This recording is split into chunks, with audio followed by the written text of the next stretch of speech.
their parents were born in Chihuahua. When you talk about the military, you mentioned that as being your education. Why do you say that? Because when I left, I felt I was somewhat immature, even though I had my responsibilities, and I was very good with my responsibilities. Nobody ever had to tell me to get up in the morning to go deliver the newspaper. I did it on my own. And if it snowed or rained, it didn't matter. I was out there doing what I had to do. But when you go into the military, you come back a complete person. I mean, you actually grow up and you become an adult. It's quite an experience, and I recommend that to anybody. If you really think about what it does to you, it'll serve you for the rest of your life. I'm glad to hear that. Interestingly, how I've had similar experiences. But so you have your first business, which is a daycare. But you've expressed a little bit that you knew that you had kind of this entrepreneurial spirit in you, and then you had this love for children. So you kind of put those things together in your first business. That's correct. And so after you sold that 5 years later for a profit, what did you do then? Believe it or not, after that, I didn't have anything to do. I made some good money, and I said, what's something in my life that I've always wanted to do? And I said, that was to build a car from scratch. So me and a friend of mine, he was the mechanic. He showed me how to do the whole thing. Between the both of us, we built two 1929 Mercedes Roadsters. We found the body parts, the body parts in San Francisco. We flew up there, we bought them, and we had them shipped down. And then we built the frame and everything else in my garage. It was quite an experience. I mean, there were days we were working on these cars, and we'd go 72 hours without sleeping. We were so into it, we didn't want to stop. You know, my wife would come out and say, here, I got you lunch. And I said, go away, I'm too busy. I don't want to eat right now. You know, it was crazy. But the experience, we believe we spent $18,000 on each car just on parts. Didn't include the labor that we put into it. We kept the cars for 2 years. We put them in the Sun Bowl Parade 2 years in a row. Convertible Mercedes with those chrome pipes coming out the sides. And we'd ride in the parade, and the queens would sit on the back. And we did that for 2 years, and after 2 years, I realized it wasn't a good thing to have because it was getting me in too much trouble. It was an attention grabber everywhere we went. So we decided to sell the cars. I had, through the daycare center, I met this very, very wealthy man named Mr. Verduzco, and he became quite a role model in my life. He was a multi-millionaire from Casas Grandes. He owned heavy machining equipment, a ranch, cattle. He owned part owner of a casino in Las Vegas, and he lived in El Paso. And I went to him, showed him the car, and asked him if he'd be interested in buying it. And he actually ended up buying both cars. Wow. He kept one in El Paso for his son, which at that time was just turning 15. And he sent the other one to a resort in Cabo San Lucas, where he wanted to keep it at one of his facilities there for the summer to ride in a convertible. So how did he become a mentor for you? Mr. Verduzco was very much a business person. I mean, he ran a lot of businesses from his house in El Paso and didn't do that much traveling. And he was worth a lot of money. We became very close. We'd go out to dinner together. We'd go have a couple of beers. We'd talk. One day he asked me to do him a favor and drive. He was a car collector as well, so we hit it off. And that was one of the reasons I went to go see him about these cars, because when I used to pick up his kid at my daycare, I'd go to his house and I'd notice all these cars, and they were usually older cars in mint condition. So when he saw the Mercedes, he was like, wow, I gotta have these. And he ended up buying each one of them for $25,000 a piece. Wow, how nice. So profit there. A very nice So you profit. didn't lose any time. So No. so you built these cars without a kit. You just had No, just from scratch. And, but you had plans. You had some drawings. Or? No, we just put it all together. We put brand new Ford engines, brand new transmissions. The rear ends were from a Mustang. Those we did take apart and rebuild them. We put in disc brakes, true spoke wheels, Alpine stereo, leather seats. I mean, it was... And did you weld the frames together? yes, we did. We welded the frame out of square tubing. So where'd you get all those skills? My friend that helped me, the mechanic, together working together, we put it all together, made it fit. It was incredible. It was beautiful cars. And you're still into cars? I'm still into cars, that's correct. I'm still have a dream that I haven't reached yet. I got to find out about that dream. Yeah. So after the daycare, after you built the cars and sold the cars, then you get, and every time you did something, you were making a profit. That's correct. So what did you get into next then? After that, I ended up getting a job at El Paso Pipe and Supply. I became the HVAC manager for El Paso Pipe and Supply, and I was there for 4 years. I went in there as an inside salesperson, and 4 years later, I was the manager, and I took that division of theirs, the HVAC division, from $300,000 or $400,000 a year, part of that business, to $2.2 million. And after that, I went in to talk to my boss, and I said, you know, I've been a manager already for a year. When's my next promotion? And he looked at me and he goes, you won't get a promotion till I retire. And I said, because that's the next position, would be my job. And I said, well, how long will that be? He said, 8 to 10 years. And I said, okay. I said, thank you very much. I said, you'll have my resume tomorrow.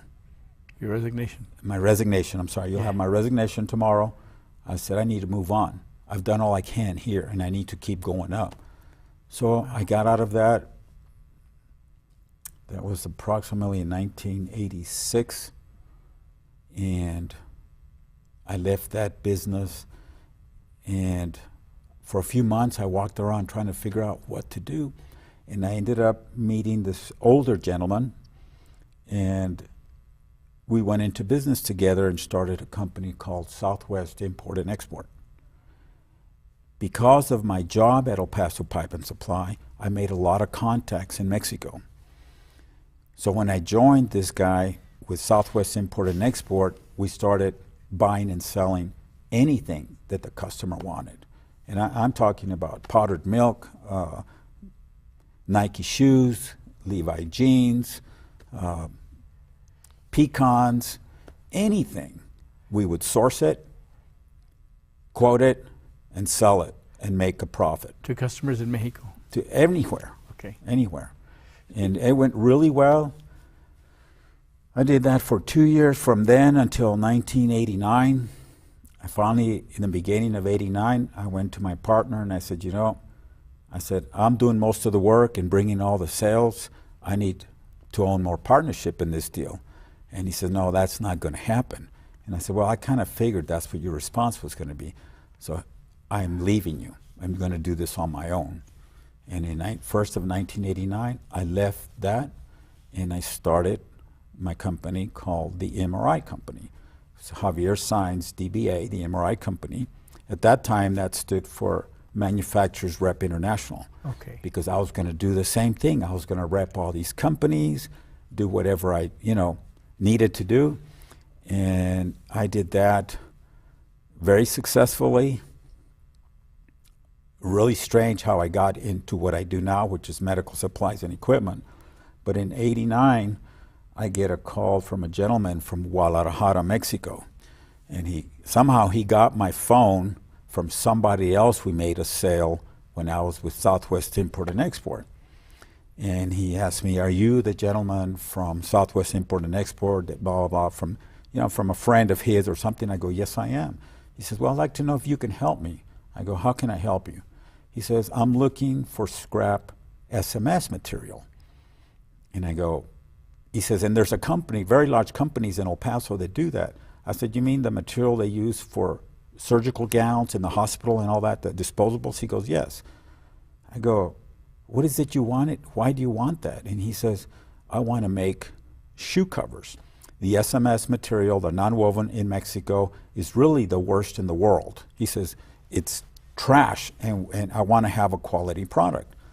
He says, I want to buy all the scrap. I go, are you talking about Baxter? He goes, absolutely. I said, well, let me see what I can do for you. So I go over to Baxter, walk in there without any appointment. I asked the lady at the reception, can I speak to your warehouse manager? And she asked me, do you have an appointment? I said, no, I don't. He came out, and I said, I just need 2 minutes of his time. He came out to the front reception, and he introduced himself. I told him who I was. And I said, I would be interested in buying all the scrap you throw away. I said, obviously that costs you money to throw it away, and because of the commercial waste and all of that. He goes, yes, it does. And he looks at me, let me get this right. I said, you want to take all that trash from me at no cost? I said, at no cost to you. He goes, I don't understand. Why would you do that? I said, I have a company in Mexico that wants to buy it, to sew it together, to make the undercover for all the chairs and sofas and stuff. You can remember in the old days they had some kind of covering underneath it. I wasn't going to tell them the real reason, because they wanted medical shoe covers for hospitals, right? Okay. And he says, okay. I said, I'll tell you what. He says, let me run it through my boss, and I'll call you tomorrow. If he agrees, then we'll do it. And I said, all right. Well, the next morning he calls me immediately, and he goes, okay, run this through me again. And I said, look, why don't I put it in writing? He goes, that would be great. That's what my boss wanted. So I put it in writing, a proposal that I would pick it up. I would place a 48-foot trailer at their dock. Wow. As soon as they filled it up, packed it as tight as they could, I would pick it up and put another empty. Wow.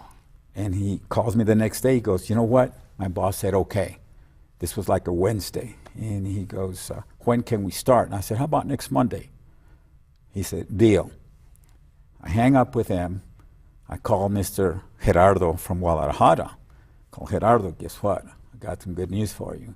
I got the stuff for you. He goes, really? I go, yeah, it's going to be a container load packed to the hilt. And I said, how much are you offering me? How much are you willing to pay me for that? And he got quiet for a minute, thought about it, and then he says, I'll pay you $5,000 a truckload. I said, okay. I said, on the condition that you pay the freight from El Paso to Guadalajara, and you pay for the custom brokerage that you to pass the trailer and the whole thing. He said, deal. I said, all right. I said, wire transfer me the first $5,000, and as soon as it's ready, we'll get it shipped to you. And he did. And it started, and we did this for like 2 or 3 months. And we were getting, I don't know, sometimes 3, usually 2, sometimes 3 or 4, depending on their production, truckloads a month. And I was going like, wow, this is easy money. I'm not doing anything. So all of a sudden, I get a call from Johnson & Johnson. This guy named Mr. Ramirez calls me. And he says, hey, I have a friend of mine that runs the warehouse at Baxter, told me that you buy scrap. I go, that's right. He says, I'd like to talk to you. Can you come by and see me? I said, how about tomorrow morning at 8:30? He says, I'll be here. He gave me the address. It was 78 Butterfield. And I remember getting there that morning, walking up to the building, looking at the warehouse. I go, man, this place is huge. So I open the door. It's all glass door. I open the door. There's no offices. There's only 2 desks, and the warehouse packed with product, mostly roll stock of SMS material. And I introduced myself, give him my card, and I said, can you show me the product? And he goes, you're looking at it. And I go, what do you mean? He says, everything in this warehouse. Oh my God, I almost fainted. Oh, wow. I go, are you kidding? He goes, no. He says, we want to get rid of the roll stock first, and then we'll go to the finished goods. Well, most of it was roll stock. Wow. And they were anywhere